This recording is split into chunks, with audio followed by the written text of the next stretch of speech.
Welcome to the 1CA podcast. This is your host, Jack Gaines. 1CA is a product of the Civil Affairs Association and brings in people who are current or former military, diplomats, development officers, and field agents to discuss their experiences on ground with the partner nation's people and leadership.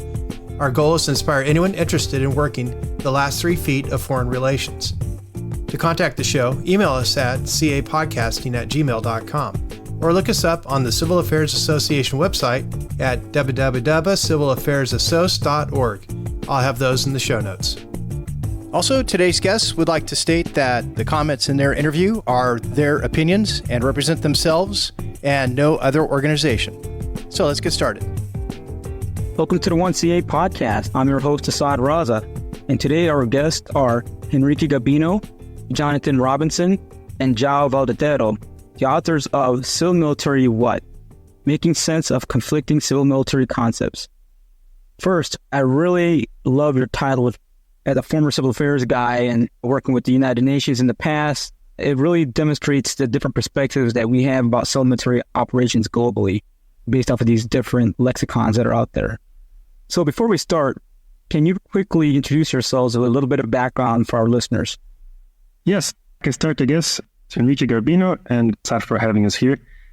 Before I start, kudos to Joao for the title. That's his creation. So I started off in the Brazilian Army as a combat engineer officer. So I was there for about 12 years. I joined to work with peacekeeping operations after my first deployment to Haiti. I worked with Brazil Peacekeeping Training Center, and there I was coordinating the military coordination course with Joao, who is here with us. And we realized there were a lot of confusions with the different concepts, Brazilian concepts, UN concepts, American concepts regarding civil military relations. I worked for different NGOs, for example, and was in The Hague, Civil Military Cooperation Center of Excellence, COE. I also work with a comparison conception analysis between EU and NATO civil military concepts. That was when the CCOE became the department head for civil military cooperation for the EU as well. And now I'm at the Swedish Defense University, where I don't study civil military relations, but I'm working the use of landmines by non-state groups, landmines, IEDs, booby traps, things like that. Thank you. Who wants to go next, John or Joao? Yeah, I don't mind jumping in. Johnny Robinson, and I'm supporting the US Naval War College's Humanitarian Response Program, so a global fellow at Brown University's Center for Human Rights and Humanitarian Studies. For that, I spent almost a decade working in the Middle East for various humanitarian, conflict resolution and private entities. We focused on aid worker security, systems for civil military coordination and analysis for the Carter Center, Caritas Switzerland, the International NGO Safety Organization, amongst others. As you can tell from my accent, I'm not originally from the US, but I was born in the UK, but ended up in Rhode Island marrying my wife. So, yeah, and I got part of the project. And so, yeah, we've been on this journey together for a few years now. Hey, John, thank you. One question. You talk about being a fellow at Brown University. Do you know Stanislava? Yes. Okay. Yeah, I know Spanish. Yeah. So, yes, did an interview with her, I think last year on her book.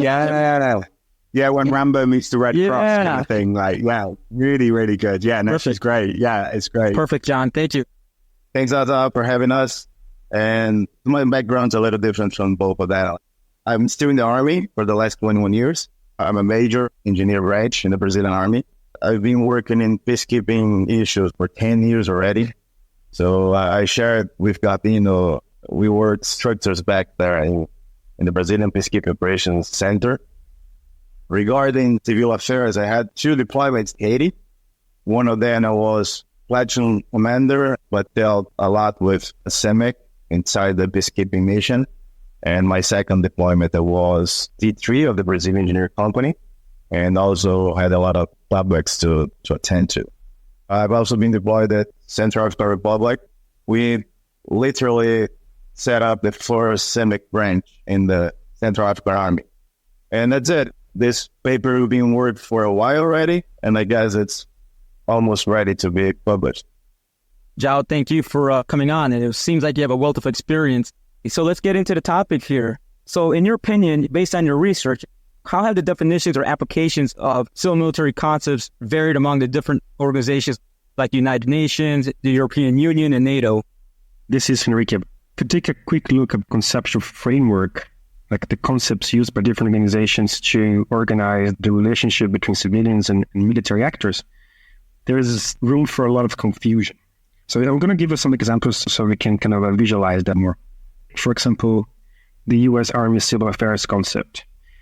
It's a military capability that tries to achieve the military mission through action with civilian actors, right? The UN civil-military coordination, so the concept used by military UN peacekeepers, is a similar approach. NATO civil-military cooperation is also similar. So you have civil affairs, civil-military cooperation, civil-military coordination, 3 different terms that mean roughly the same thing. Of course, there are differences between them, but overall, they all mean the same military capability. And you can also have the same term that mean different things. For example, the UN mission has this civil-military coordination for military peacekeepers, but they also have the UN humanitarian civil-military coordination, which is a concept dedicated to promoting and preserving the humanitarian principles in the interaction between military and civilian humanitarian actors in crises and in emergencies. So it's a very different thing. The European Union also have the civil-military coordination concept, so the same term, but it's about the coordination between the headquarters level military bodies and the civilian bodies in Brussels. So it's something completely different from the other 2 concepts. The same terms being used, meaning very different things. And then if you start digging deeper, you come up with different concepts that you don't really know in which basket to put them, like military-civil fusion, a concept being used in China at the moment, civic military unions, a concept we found in Venezuela. So it's really hard for someone who is not really familiar with that organization in particular to really understand what that term really means. So it can get very confusing. And I think the irony here is that most of these civil military concepts, they have a shared understanding between civilians and military actors. The concepts cannot agree among themselves. So I think that's a bit ironic, and that's a gap we try to fill. And I think a lot of people are confused on the different concepts or the terminologies. I myself at times was a little confused. I had the opportunity to work in northeastern Syria, and we would coordinate the UN Civil Military Coordination Center that was in Jordan on humanitarian aid and trying to deconflict HA that was coming in from the UN into Syria, and some of our operations that, not really having a good understanding, could never got tied of what these organizations did at the time. So it was a bit confusing, but it was a British guy on the other end. So John, Yeah, no, it's interesting. I was on the other side, as it were, from you. So I came in from the humanitarian community. And so we also got confused as well by all the different terminologies and civil affairs versus SimCord versus CIMIC versus humanitarian military interaction. And so, yeah, it's a cool problem, right? I think it shows that it gets complex quite quickly when you have these multinational civilian military environments. Absolutely. So I know we talked about some of the challenges that you've experienced ourselves as practitioners on the ground. So is there any other challenges that we talk about that we might have missed? Maybe Joao about Brazilian in Haiti. But it's the same as Assad was saying. It was something that we used to do back in the old days, but we didn't call it civil affairs. We had been doing that for a while, and then when we deployed our first battalion to Haiti, the battalion commander was demanded, hey, send us your CIMIC officer to the meeting. And then I was like, what's CIMIC? We were dealing with local population. We were dealing with people in the Amazon forest. We were dealing with civil defense, but all different stuff. So when we arrived in Haiti and we were teaching in the peacekeeping center, we had a lot of students who just arrive and say, oh yeah, we have this civil social action the army would do to the local population or dealing with local authorities. And when we started to study the UN CIMIC doctrine, that also developed through time after the mission in Haiti. Within the CIMIC doctrine, what we used to do as civil action, people were arriving in the mission in the beginning, and they were doing exactly the same that they were doing back home. But we were able in the end to highlight what CIMIC was for them, and they started to do the right stuff. not on the first contingents, but at least I can say like half of the mission on, we were doing the right stuff in that. I think another aspect of this issue is that what is referring to is a military civic action before it was done by a soldier in the armed force. It's not a specialized function. You don't go to special training to do this. The army giving dental care or toys or food to the population.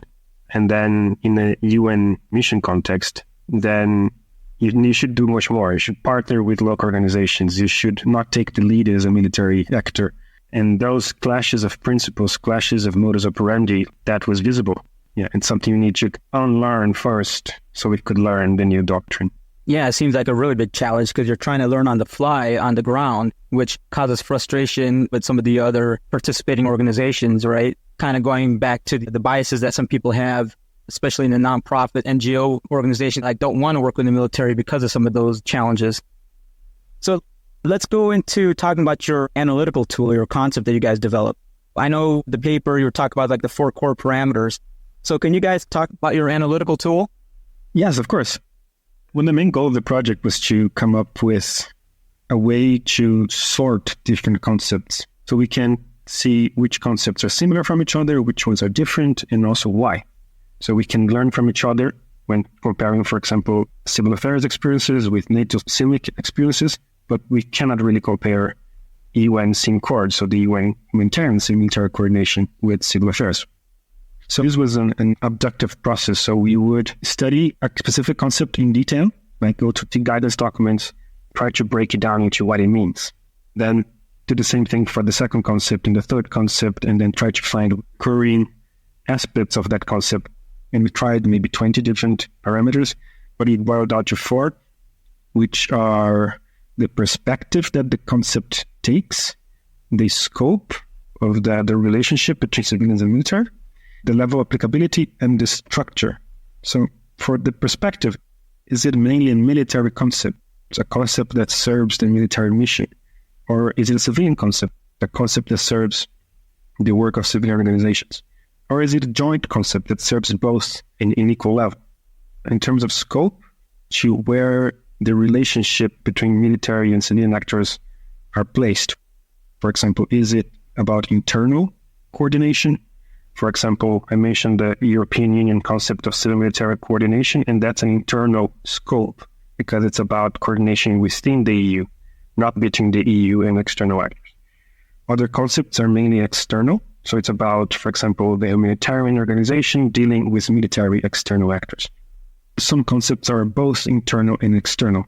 For example, if you take the UN civil-military coordination concept used by military peacekeepers, that has both an internal component, which is about facilitating the relationship between the UN military component within the mission with the civilian and police components of the same mission, and an external component, so between the UN military component and external civilian actors. In level of applicability, we chose the classical tactical operation strategic level. Some concepts are more in the doing aspects, more tactical. Others are more in the coordination, operational level, and others are more in setting goals, decision-making processes, the strategic level concepts. Or some are also applicable into all levels. The 4th parameter, which we call structure, is whether a concept is a mental tool, something to keep in mind when you're doing your work, or if it's a dedicated structure with personnel, resources, structures, procedures, capability, something that someone is in charge of. So these are the 4 core parameters, and we took those concepts used by the US, NATO, the UN, and the EU. I really like the way you broke it down. You've taken a complex problem and, I'm not going to say simplified it, but put it in a way that someone that's working in the space can see the differences or how to engage with these different type of organizations. I really like the main perspective, and I really like the structure. As a practitioner on the ground, we see these terminologies, and our assumption is that there's a dedicated personnel there, right? That there's structures and resources dedicated to this mission, but at times not. It's almost ad hoc. Exactly, and I think that this problem becomes more emphasized when you come from a specific background, in your case, U.S. civil affairs. You expect that your counterpart has a similar understanding of what the concept means. But then you're going to work with the with an organization that doesn't have the civil military capability as structured in the US context. So these clashes also happen because of your previous assumptions and experiences. Yeah, absolutely. We all have our own biases based off our own work experiences. So you kind of always default back to your perspective of how you utilize within your own military, taking that for granted and not really understanding outside of your inner circle. Exactly. Again, about analytical framework used by the US, EU, UN, and NATO, we came up with 4 ideal concepts. And one of them is what we call civil military relations, or CMR.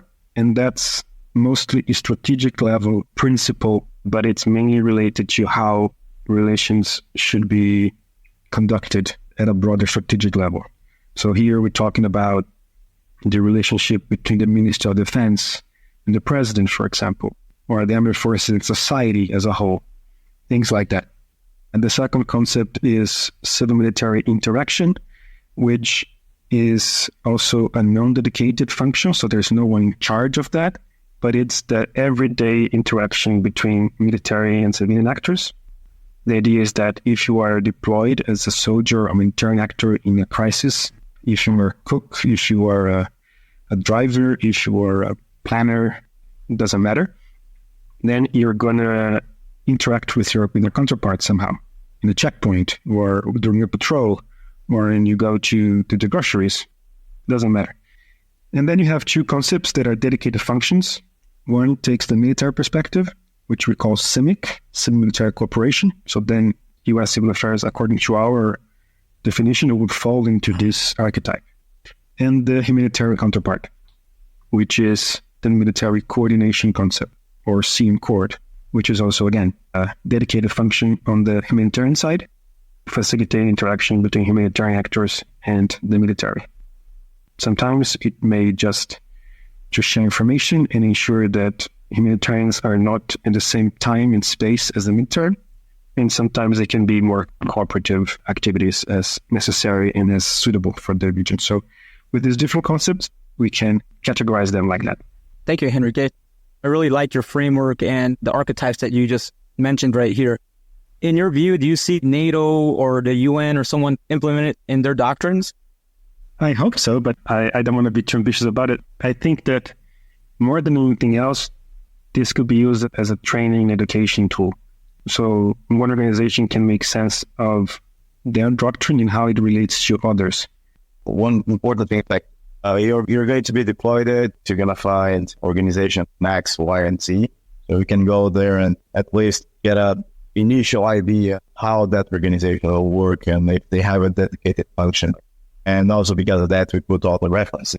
Or if you want to go deep on that specific organization, the main reason for the fact sheet's exactly that. So I'm going to be deployed I want to know how that specific organization that I will find on the ground works. So at least you're going to have an initial idea on how they work, how they organize, and if they're going to have a point of contact. Other feedback was that this is a good approach to look into different concepts. Protection of civilians, for example, as it is stood by the UN versus NATO versus other organizations or other similar buzzwords used in crisis response. And also some criticism. Okay, so but what about the police? How is the police included in this study? And this is a shortcoming we acknowledge in the research that we consider police to fall into the civilian category and black box it there, but there is way for more research. And it's something that if my main takeaway from this whole project is how many questions we got by conducting this research. And so I think we have a wealth of research questions for the future. Absolutely. I think you brought something important to the surface because I think for some countries, for example, Panama only has police, but they do also want to get into the UN type mission sets too. So, how would they apply this not being military? I think a lot more questions can arise once we start seeing a lot more different capabilities from our partner nations. Yeah, I mean, and I think that was our hope that, people could really use this as a jumping off point, as a tool to start those discussions. We're not trying to say this is the exact way to interpret or use these concepts, but it can be used as a starting point to then compare and contrast the different concepts and hopefully allow for that cooperation to happen more. That was exactly my point. Thanks a lot. Can you kind of talk a little bit about your main findings? The main finding here is that the 4 concepts seem to be comprehensive enough. So all of them were properly fulfilled. And I thought it was interesting, the terms being used, we didn't explore why certain terms are used versus others, but that's what I meant as well. We found that the concept, so the term civil-military relations was used to signify all the 4 archetypes. So we had, for example, the International Red Cross and Red Crescent movement uses the concept of civil-military relations, along with what we understand as civil-military relations, so the strategic level interaction between military and civilians. We also have a non-state army group, the More Islamic Liberation Front, for example, that uses civil-military relations as a concept to signify a military capability. We also have CARE International, NGO, that uses CMR, humanitarian and military coordination. So this unilateral humanitarian capability to ensure that humanitarian principles are protected. And then you also have Caritas Internationalis concept of relations with the military, more of a civil-military interaction, the idea that this are non-dedicated concept that is present in everyday interaction between humanitarians and the military in a crisis context. So the same concept or the same term, CMR, being used to signify all the other 4 ideal types. In some terms, you can really see there is an intention about how strong the link between civilians and military is intended. So, for example, you see military-civil fusion, and before that, civil-military integration, which is about capabilities supporting the military effort. So it's really about joining forces towards defense security goal. So you can see that terms used also signify how strong the links between the 2 sides of the relationship. Some concepts are a bit more into the extreme, which try to be a bit more neutral, like civil-military affairs, civil-military interaction, coordination, and others are a bit more into doing action, civil-military cooperation, civil-military collaboration, civil-military engagement. So it's interesting to see how these terms vary. A final comment here is that there is a clear convergence in the terminology used in the CIMIC category, so the military concepts. Basically, most of them are either following the U.S. tradition called civil affairs, especially in Latin America. So all of these countries have the civil affairs label to it, and civil military cooperation following the NATO tradition, so the CIMIC variant. So it's understandable if you think about interoperability, if you think about multinational deployments within NATO, EU, UN, and other multilateral organizations. So that's no surprise in that. What I think it's interesting is that on the other side, in the humanitarian sector, then there is a clear divergence of terms. It seems like every organization wants to be unique.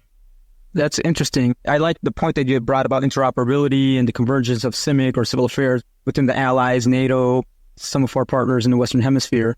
And my assumption is that the divergence piece coming from the humanitarian actors, does that contribute to some of the confusion on the military side? I've had the opportunity to work with the International Red Cross. It's an organization that does not have humanitarian military interaction nowadays, and before civil military coordination, they are unique. They are their own thing, which is interesting and also makes sense from a humanitarian perspective to try to keep our neutrality as much as possible. Working with the military or working with military counterparts, negotiating access, doing visits of prisoners of war, delivering aid in territories occupied by an army group, this is the bread and butter of the organization. Every job in their COC, you are supposed to do that. So for that organization, it doesn't make much sense to have an overarching concept to coordinate that because that's what everybody's doing already. So what I think that this study shows where there might be a gap. It also tries to understand why is this the case. But of course, this can cause confusion. If you apply as a civil affairs officer expecting to find a counterpart in a humanitarian organization, you most likely be frustrated because most of them don't have it. And if you're expecting that your experience working with UN OCHA is going to be the same when you're working with WFP or with the RCSC or with any other organization, we're going to be frustrated again. So you have to relearn as you go, and that's something that we hope to facilitate with the fact checks. Henrique, thank you. That's a really good example about ICRC and coordination with the military. So you've identified some conceptual gaps there. Are there any other challenges you want to talk about? One thing that we found also is that not all the doctrines or concepts that we find are totally developed. I can say that. So even though when I talk to some people and say, oh yeah, so we had the manual, we know what we had to do, but we don't have it specifically already developed within the organization. They know what they had to do, but they're not doing it yet. We found also some countries will, okay, what sort of civil military doctrine you follow? Or we follow the US one. Okay, do we have our own manuals? No, we just follow the US one. So some countries also had this figure for the West Army or the West doctrine, and they're still following or they're still trying to develop their own doctrine or their own way to do stuff. Wow. Yeah, that's interesting. Some nations don't have their doctrine. They're following U.S. doctrine. Ones that do have doctrine aren't seeing in training their forces to be able to implement that doctrine. There's a lot of competing priorities, and sometimes coordination aspect of civil relation kind of go to the wayside as they focus on other things. So, JV, thank you on that. Any other challenges you guys want to talk about? Maybe we can use this framework to identify conceptual gaps within an organization. And if you look, for example, into the UN system, we found within the UN 4 different concepts. So you have the UN CIMIC, you have UN CM Cord, and WSP has its own military interaction concept. And before that had the military coordination concept, which is similar to SIMCORD, but tailored to the specifics of WSP. And here you can see that all of these concepts are at the operational levels. So there is no overarching strategic level civil-military relations concept, for example, within the organization. Does this mean that they need one? That's up for debate. There are other concepts that can be used to fill this gap, like comprehensive approach concept, try to organize not only the civil-military relations at the strategic level, but the civilian-civilian relations and the military-military relations in a specific context. So it's a broader, beyond civil-military concept, but that could fill this gap, for example. We also saw the UN doesn't have a civil-military interaction concept that aims at facilitating the everyday interaction between civilians and military, even though they are not specialized. The relationship between a UN peacekeeper and a civilian UN staff. This concept doesn't exist in the UN. But also think of NATO. It would be interesting to apply our framework to all semi-related concepts of NATO members and see how they match with the NATO standards. Or when one specific organization is deploying into a multinational organization, let's say Brazil deploying to a peacekeeping mission, how does the Brazilian concept matches or differs from the UN concept? And that you can identify and foresee some challenges in how that member organization is going to adapt to the concept. Here we can foresee some practical challenges. For example, if a U.S. civil affairs officer who is used to receive strategic level guidance on their business, they deploy to UN peacekeeping mission, then UN CIMIC, which is the equivalent of civil affairs, there is no presence at the strategic level. So they have no specific guidance from the strategic level on that matter. So they have to sort it out themselves at the operational level. This is just some examples that how our framework can be useful for this type of analysis as well. Makes perfect sense. People conducting their analysis to see how they're going to engage the different type of concepts that are out there. They're going to engage with their partners. For academics, operationally, flowing to an area to identify some of the challenges on the ground. I think it's a really good tool. So in the future, how do you envision this tool being utilized across the different organizations? Yeah, I don't mind taking this upon this throughout that probability. I think it's a really valuable tool to highlight the differences, similarities, and that can build relations, right? If similar ways of approaching certain problems or challenges within those civil military concepts. I see value. I think it's also interesting discussion to have at looking at the difference between the humanitarian community and how they've approached largely on the operational and tactical level to civil military interaction, coordination, cooperation, whatever you want to call it. Whereas on the military side, it's more of a top-down strategic, operational, tactical. And I think kind of, where that can meet in the middle is where great coordination and cooperation can happen. In terms of future direction, I'd love to take the project and look at the civil military training opportunities around the world from different entities, civilian and military, to also understand that ecosystem. Because I think that also has value if there's redundancy or location of efforts or complementary efforts in places. I think that would be great, particularly for the humanitarian civilian community. Often don't have such a good perspective of what training opportunities there are out there. It's also good to highlight that the fact sheets are made by us. We read the concept, we read the doctrine, and we came up with the fact sheet. So the fact sheets don't apply the organization, so our interpretation of specific concept would be good too for someone who are going to be deployed, it for someone who wants to study a little bit more specific about that country or that concept itself. Definitely. And organizations use these concepts in a consistent way.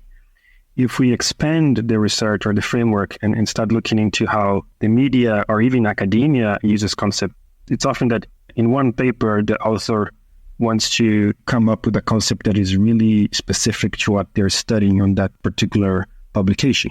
And then they come up with something different.